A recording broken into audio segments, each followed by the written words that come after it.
दोस्तों आज की इस वीडियो में हम एसएससी सीजीएल का जो 10 सितंबर 2024 को थर्ड शिफ्ट का जो पेपर हुआ था उसका जीके और जीएस का कंप्लीट सॉल्यूशन करेंगे। अगर आप भी SSC CGL CHSL MTS CPO GD या एसएससी के किसी भी एग्ज़ाम की तैयारी कर रहे हैं तो ये वीडियो आपके लिए मोस्ट इम्पोर्टेंट होने वाली है, क्योंकि जीके और जीएस ऑलमोस्ट सभी एग्ज़ाम की सेम रहती है, बस करंट अफेयर्स बदलता है। तो आप इस वीडियो को पीवाईक्यू रिवीजन सीरीज़ की तरह भी देख सकते हैं या पीवाईक्यू मॉक टेस्ट की तरह भी देख सकते हैं। ये पीवाईक्यू सीरीज़ का हमारा 5वां लेक्चर है और जो भी एक्स्ट्रा इन्फॉर्मेशन होगी पीवाईक्यू से रिलेटेड मैं आपको यहीं पर बता दूंगा सारी इन्फॉर्मेशन। ठीक है, तो फर्दर अपडेट्स के लिए आप चैनल को सब्सक्राइब कर लें अगर आपने चैनल को सब्सक्राइब नहीं किया है तो, और अपने दोस्तों के साथ शेयर करिए। सभी के लिए ये जो सीरीज़ है पीवाईक्यू सीरीज़ मोस्ट इम्पोर्टेंट है और सभी को देखनी भी चाहिए, ताकि आपको पैटर्न पता चलेगा कि एनटीए कैसा पैटर्न में पेपर बना रहा है। तो चलिए, और जिनके पास टाइम कम है वो 1.5 की स्पीड पर वीडियो को देख सकते हैं, क्योंकि हमें एग्ज़ाम पास करना है, एग्ज़ाम ओरिएंटेड रहना है, बहुत ज़्यादा टाइम वेस्ट नहीं करना है। तो चलिए स्टार्ट करते हैं अपनी वीडियो को। देखो, पहला क्वेश्चन क्या कह रहा है कि Rudrasena second of which of the following dynasty married Prabhavati Gupta the daughter of Chandragupta second of Gupta dynasty. देखो, रुद्रसेना सेकंड किस डायनेस्टी से थे जिन्होंने प्रभावती गुप्ता, जो डॉटर थी चंद्रगुप्त सेकंड की, गुप्ता डायनेस्टी के, जिससे शादी की थी। तो रुद्रसेना सेकंड थे वकाटक डायनेस्टी के। तो ये पैटर्न थे, संरक्षक थे आर्ट कल्चर और लिटरेचर के। इन्होंने रूल किया था 3rd सेंचुरी सी में डेक्कन रीजन में। गुप्ताज के कंटेम्प्ररी थे। ये भी क्वेश्चन आ सकता है कि गुप्ताज के कंटेम्प्ररी कौन थे, तो वकाटक्स कंटेम्प्ररी थे। अब देखिए, पहला ऑप्शन देख लेते हैं पुष्यभूति के बारे में। देखिए, पुष्यभूति या वर्धना डायनेस्टी, इसे देखिए ऐसे भी आ सकती है। तो वर्धना डायनेस्टी को किसने फाउंड किया था, पुष्यभूति भी आ सकता है या पुष्यभूति डायनेस्टी भी आ सकती है। तो नरवर्धना ने इनको फाउंड किया था, बट इसके बारे में कोई जानकारी ज़्यादा मिलती नहीं है। जो इसका फर्स्ट नोटेबल किंग था वो था प्रभाकर वर्धन, उसके बाद राज्यवर्धन और तीसरा आया था हर्षवर्धन। ये जो डायनेस्टी है पुष्यभूति डायनेस्टी या वर्धना डायनेस्टी, ये 6th सेंचुरी सीई में ग्रो हुई थी आफ्टर डिक्लाइन ऑफ गुप्तास। तो नेक्स्ट देख लेते हैं चालुक्य। चालुक्य का जो फाउंडर था, फाउंडर कई बार पूछ लेता है कि ये जो राजा है किस डायनेस्टी से बिलोंग करता है। ये भी क्वेश्चन इनडायरेक्टली उसी चीज़ का है कि ये जो किंग है किस डायनेस्टी से बिलोंग करता है।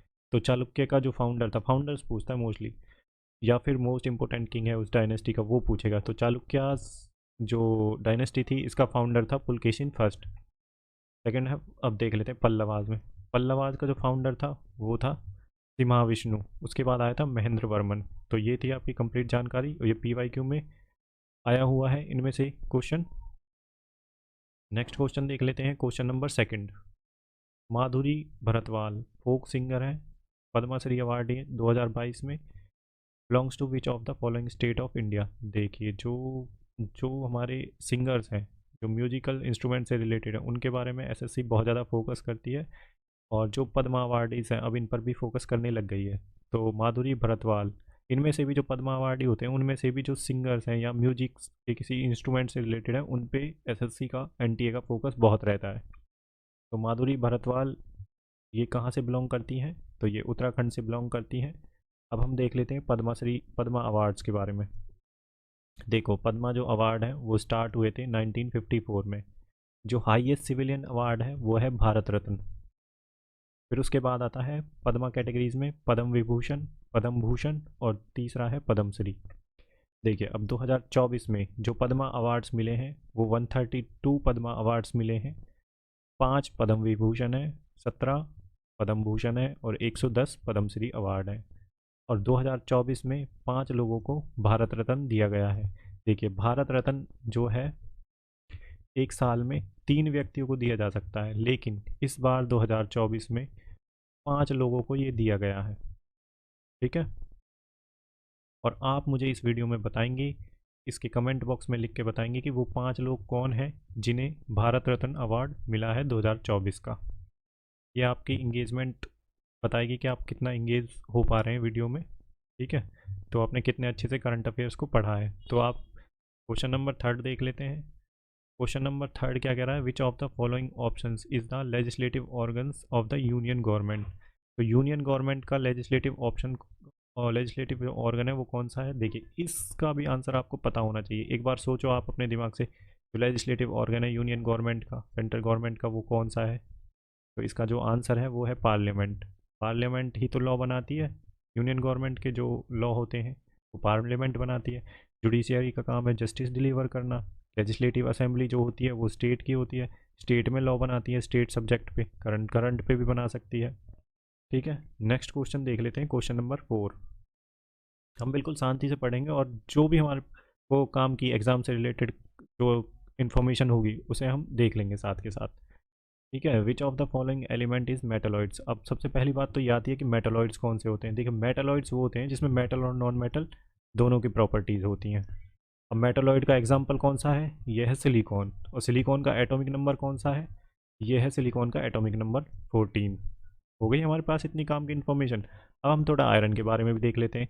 देखिए आयरन केमिकल एलिमेंट है, ठीक है, और ये मेटल की कैटेगरी में आता है। और इसका जो सिंबल है वो Fe है, और जो एटॉमिक नंबर है 26 है। ये बिलोंग करता है फर्स्ट ट्रांजिशन सीरीज से, और जो पीरियोडिक टेबल है उसके ग्रुप 8 में आता है। ये हो गया। अब जब आयरन की डेफिशिएंसी, आयरन की कमी हो जाती है बॉडी में, तो उससे एक डिजीज़ होती है जिसे एनीमिया बोलते हैं। ऑक्सीजन, ऑक्सीजन नॉन मेटल है, ठीक है, और जो हमारे अर्थ का एटमॉस्फेयर है उसमें 21% प्रेजेंट है ऑक्सीजन। सोडियम के बारे में देख लेते हैं। देखो सोडियम क्या है, सोडियम जो है मोस्ट सिल्की वाइट मेटल है, अल्कली मेटल है, और 2.8% अर्थ की क्रस्ट में मिलता है। तो ये हमने इन्फॉर्मेशन काम की ले ली है और ये सब PYQ में पूछे जा चुके हैं। नेक्स्ट क्वेश्चन देख लेते हैं, question number 5। Which country has the republic feature of India of the Indian constitution been borrowed from. India का जो रिपब्लिकन फीचर है वो किस कंट्री से बोरो किया गया है, तो फ्रेंच कॉन्स्टिट्यूशन से। देखिए फ्रेंच कॉन्स्टिट्यूशन में idea of liberty, equality and fraternity कब आया था, जब फ्रेंच का रिवॉल्यूशन हो रहा था उस समय ये एमर्ज हुआ था, idea of liberty, equality and fraternity. तो जो ये आइडिया है इंडिया के जो कॉन्स्टिट्यूशन, इंडियन कॉन्स्टिट्यूशन का जो प्रियम्बल है उसमें जो लिबर्टी, इक्वालिटी एंड फ्रेटर्निटी लिया गया है वो फ्रेंच कॉन्स्टिट्यूशन से लिया गया है। नेक्स्ट जो है इरिश कॉन्स्टिट्यूशन से, आयरिश जो कॉन्स्टिट्यूशन से हमने लिया है DPSP and election of president. तो जो DPSP है वो आते हैं हमारे आर्टिकल, DPSP जो हमारे आते हैं पार्ट 4 में, पार्ट 4 और आर्टिकल 36 से 51 तक। ठीक है, ब्रिटिश कॉन्स्टिट्यूशन से क्या लिया है हमने, ब्रिटिश कॉन्स्टिट्यूशन से लिया है हमने parliamentary government, rule of law, single citizenship, by cameralism from British. तो बाई कैमरलिज्म भी हमने वहीं से लिया है। ऑस्ट्रेलियन कॉन्स्टिट्यूशन से देख लेते हैं क्या क्या लिया है। तो ऑस्ट्रेलियन कॉन्स्टिट्यूशन से हमने freedom of trade, commerce and intercourse, joint sitting of 2 houses. तो ये हमने चारों के बारे में देख लिया। क्वेश्चन नंबर 6 देख लेते हैं। विच of the following state has declared a social security scheme for registered newspaper hawkers in the state in 2021, considering the losses they faced during the pandemic and they are the part of unorganized sector। देखिए किस state ने newspaper hawkers के लिए 2021 में जब pandemic आया था corona time, उस टाइम उनके लिए एक सोशल सिक्योरिटी स्कीम निकाली थी, जो कि न्यूज़पेपर हॉकर्स हैं जो अनऑर्गेनाइज सेक्टर में आते हैं, तो वो उड़ीसा गवर्नमेंट ने निकाली थी। अनऑर्गेनाइज सेक्टर में कोई रेगुलेशन नहीं होते, जैसे आप कंस्ट्रक्शन वर्कर्स को देखेंगे जो डेली वेजेस पे काम करते हैं, तो वो ऑर्गेनाइज अनऑर्गेनाइज सेक्टर्स में आते हैं। ठीक है, क्वेश्चन नंबर 7 देख लेते हैं। आपको पैटर्न पकड़ना है कि NTA किस पैटर्न पे फोकस कर रहा है, किस तरह के क्वेश्चन पूछ रहा है, आपको उन्हीं क्वेश्चंस पे ज़्यादा फोकस करना, तभी आपका स्कोर GS में इंक्रीज़ हो पाएगा। SSC वाले बच्चे GS पे कम फोकस करते हैं, मैथ्स इंग्लिश पे ज़्यादा फोकस करते हैं, लेकिन अगर वो लिमिटेड एरियाज़ को आप देखोगे, पैटर्न को पकड़ोगे, तो आपके चांसेस इंक्रीज़ हो जाएंगे, मार्क्स बहुत इंक्रीज़ हो जाएंगे आपके। देखिए विच ऑफ द, क्वेश्चन नंबर 7 कह रहा है विच of the following is the main cause of land degradation in Jharkhand and Chhattisgarh. तो जो झारखंड है और छत्तीसगढ़ में जो लैंड डिग्रेडेशन हो रहा है वो किसकी वजह से हो रहा है। देखिए यहाँ पे बहुत ज़्यादा डिफॉरेस्टेशन हो रहा है माइनिंग करने के लिए, माइनिंग हो रही है, माइनिंग की वजह से डिफॉरेस्टेशन हो रहा है, जो जंगल है वहाँ पे उन जंगलों की कटाई हो रही है, जिसकी वजह से क्या हो रहा है, लैंड डिग्रेडेशन होता है। लेकिन लैंड डिग्रेडेशन और भी दूसरे तरीक़ों से होता है, लेकिन जो पर्टिकुलरली झारखंड और छत्तीसगढ़ में हो रहा है वो डिफॉरेस्टेशन हो रहा है, जिसकी वजह से लैंड डिग्रेडेशन हो रही है। और डिफॉरेस्टेशन क्यों हो रहा है? माइनिंग की वजह से, माइनिंग एक्टिविटीज़ की वजह से। वैसे अगर लैंड डिग्रेडेशन देखें तो हम इंटेंस यूज़ ऑफ मैन्योर से भी होता है, ओवर इरिगेशन से भी होता है लैंड डिग्रेडेशन, और ओवर ग्रेजिंग से भी लैंड डिग्रेडेशन होता है। बट पर्टिकुलर झारखंड और छत्तीसगढ़ के केस में डिफॉरेस्टेशन से। Question number 8, the accelerated female literacy programme was initiated in the district where the female literacy rate based on 2001 census was कितना था? देखिए, जो एक्सक्लेरेटेड फीमेल लिटरेसी प्रोग्राम शुरू किया था डिस्ट्रिक्ट्स में, वो किस उस पे बेसिस पे स्टार्ट किया था, जहाँ पे फिर फीमेल लिटरेसी रेट 2001 के सेंसस पे 30% से कम था। तो उन डिस्ट्रिक्ट्स में escalated female literacy programme start किया गया था। क्वेश्चन नंबर 9 देख लेते हैं। As of 2021 which of the world's largest drainage basin with an area about 70 lakh kilometre? तो ऐसा कौन सा लार्जेस्ट वर्ल्ड का लार्जेस्ट ड्रेनेज बेसिन है जिसका एरिया 70 लाख किलोमीटर है? तो वो है अमेजन बेसिन। तो अमेजन बेसिन कहाँ, किस कॉन्टिनेंट में पड़ता है? साउथ अमेरिकन कॉन्टिनेंट में पड़ता है, और ये अमेजन रिवर और उसकी ट्रिब्यूटरीज से बनता है। हमने ये देख ली इन्फॉर्मेशन। अब हम कॉन्गो बेसिन के बारे में देख लेते हैं। देखो, कॉन्गो बेसिन जो है ट्रॉपिकल रेन फॉरेस्ट रीजन में है। ये 6 कंट्रीज़ में है, फैला हुआ है इसका जो बेसिन है कॉन्गो रिवर का।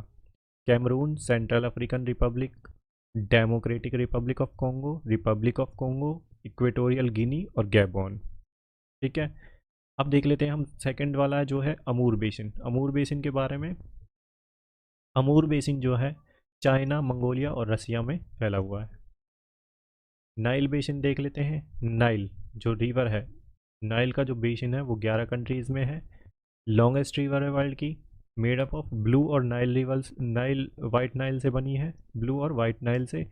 और जो गिरती है किस सी में ड्रेन करती है? मेडिटेरेनियन सी में, नॉर्थ ऑफ इजिप्ट में। तो ये हमने इन्फॉर्मेशन ले ली है बेसिन्स के बारे में। तो नेक्स्ट क्वेश्चन देख लेते हैं। Question number 10, national sports university is situated in? तो जो नेशनल स्पोर्ट्स यूनिवर्सिटी है वो मणिपुर में सिचुएटेड है, मणिपुर के इम्फाल में। अब मणिपुर के बारे में हम देख लेते हैं एक्स्ट्रा इन्फॉर्मेशन। नेशनल पार्क जो है कीबुल लामजो नेशनल पार्क है मणिपुर में। यहाँ पे डांसिंग डियर मिलता है, और फुमडिस के लिए ये पार्क फेमस है। फुमडिस क्या होता है? जैसे ये वाटर है, वाटर पे कुछ पेड़ पौधों के ऐसे टापू से बन जाते हैं एक साथ, तो उसे फुमडिस बोलते हैं। नेक्स्ट क्वेश्चन देख लेते हैं। Question number 11, which of the following characteristics is not of Aves? Aves की कौन सी करेक्टरिस्टिक्स नहीं है? क्वेश्चन को आप ध्यान से पढ़ेंगे एग्जाम में, जल्दी जल्दी में आपके पास टाइम कम होता है और आप नोट को हो जाते हैं भूल ऑप्शन पढ़ते टाइम। तो नोट को ध्यान रखना है, आपके क्वेश्चन सही हो सकते हैं 2-3 क्वेश्चन का, नहीं तो लॉस हो जाएगा। तो जो एव्स है टैक्सोनॉमिक क्लास है बर्ड्स की। जो एव्स है वो लेटिन वर्ड है, इसका मतलब है बर्ड। तो बर्ड वर्टिब्रेट होते हैं और फाइलम कॉर्डेटा की कैटेगरी में आते हैं। अब इसके बारे में जो सही स्टेटमेंट नहीं है वो ये है, they give the birth to live young one with some exceptions those lay eggs. तो ये स्टेटमेंट बिल्कुल गलत है। ठीक है, ये स्टेटमेंट देख लेते हैं। पहली स्टेटमेंट, द 4 चैम्बर्ड हार्ट, हाँ बिल्कुल सही। These are warm blooded animal, बिल्कुल राइट स्टेटमेंट है। They breathe through the lungs. तो आपकी अगर थोड़ी सी भी जनरल नॉलेज और क्वेश्चन को आपने ढंग से पढ़ा है ना, तो काफ़ी क्वेश्चन सही हो जाएंगे आपके। क्वेश्चन नंबर 12 देख लेते हैं। In which of the following state is the development of rail transport less due to its geographical condition? अब देखिए, ये क्वेश्चन भी बहुत आसान है अगर आप इसे देखेंगे। ऐसा कौन सा स्टेट है जहाँ पे रेल ट्रांसपोर्ट बहुत कम है उसकी जियोग्राफिकल कंडीशंस की वजह से? देखिए, उत्तर प्रदेश में काफ़ी ज़्यादा रेल नेटवर्क है, बिहार में भी है, हरियाणा में भी है। तो सिक्किम ही ऐसा स्टेट है जहाँ पे हिली एरियाज़ है, हिमालयाज प्रेजेंट है। तो उस वजह से क्या होता है, यहाँ पे जो रेल ट्रांसपोर्ट है वो बहुत कम है। अब सिक्किम के बारे में एक इन्फॉर्मेशन हम देख लेते हैं कि जो सिक्किम को फुल स्टेटहुड का दर्जा मिला था वो 36 कॉन्स्टिट्यूशन अमेंडमेंट एक्ट 1975 में मिला था, और जो सिक्किम 22nd स्टेट बना था इंडियन यूनियन में। ठीक है,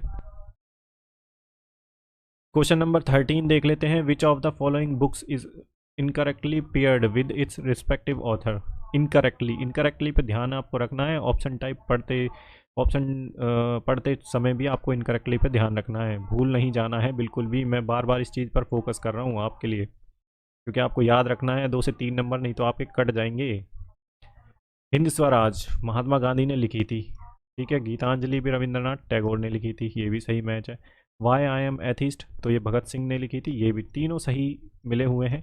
लेकिन the discovery of India Subhash Chandra Bose ने नहीं लिखी थी, ये लिखी थी जवाहरलाल नेहरू ने। जो सुभाष चंद्र बोस ने लिखी थी वो लिखी थी द इंडियन स्ट्रगल। तो यही इसका आंसर है थर्ड। अब गांधी जी की जो PYQ में आई हुई बुक है वो देख लेते हैं। The story of my experiment with truth, satyagraha in South Africa, Gokhale as my political guru. तो ये गांधी जी की कुछ एक्स्ट्रा बुक्स हैं जिनका आपको ध्यान रखना है। Question number 14, who among the following was the poet who won Nobel prize for literature in 1913। तो इसका आंसर देख लेते हैं हम, रविंद्रनाथ टैगोर। तो रविंद्रनाथ टैगोर जी थे जो, he was the first person from India win the Nobel prize. ये पहले पर्सन थे इंडिया इवन एशिया से जिन्होंने नोबेल प्राइज जीता था लिटरेचर में 1913 में। Nobel prize given in 6 categories. देखिए जो नोबेल प्राइज दिया जाता है वो 6 कैटेगरीज में दिया जाता है, फिजिक्स, केमिस्ट्री, फिजियोलॉजी और मेडिसिन, लिटरेचर, पीस और इकोनॉमी में। एस्टेब्लिश्ड किसने किया था? अल्फ्रेड नोबल ने 1901 में, और स्टॉकहोम स्वीडन में दिया जाता है। तो आप मुझे बताएंगे 2023 का जो नोबेल प्राइज इन पीस किसको दिया गया था? कमेंट बॉक्स में आप मुझे लिखकर बताएंगे कि आपके करंट अफेयर्स कितने तैयार हैं। Question number 15, in which year was the national institute of Kathak dance established. देखिए जो national institute of Kathak dance establish हुआ था 1964 में। इसे कथक केंद्र के नाम से भी जाना जाता है जिसकी लोकेशन है दिल्ली में। इसको संगीत नाटक अकादमी के अंडर भी 1960 में लाया गया था। और जवाहरलाल नेहरू मणिपुर डांस अकेडमी वो कहाँ पे है? इम्फाल में। ये भी संगीत नाटक अकादमी के अंदर आता है। ये क्वेश्चन पूछा हुआ है PYQ में। Question number 16, as for the year 2020 और 21 which of the following state had the lowest unemployment rate among persons aged 15 year and above. जो ईयर 2020-21 में किसी स्टेट को लोएस्ट अनएम्प्लॉयमेंट रेट था 15 साल और उससे ज़्यादा की एज में, जो 15 साल या उससे ज़्यादा की एज के पर्सन है वहाँ पे उनका जो लोएस्ट अनएम्प्लॉयमेंट रेट था वो किसी स्टेट का था? तो वो है गुजरात का। अभी देख लेते हैं। Data released by periodic labour of force survey 2023-24, Madhya Pradesh recorded the lowest youth unemployment rate 3.2% followed by Gujarat.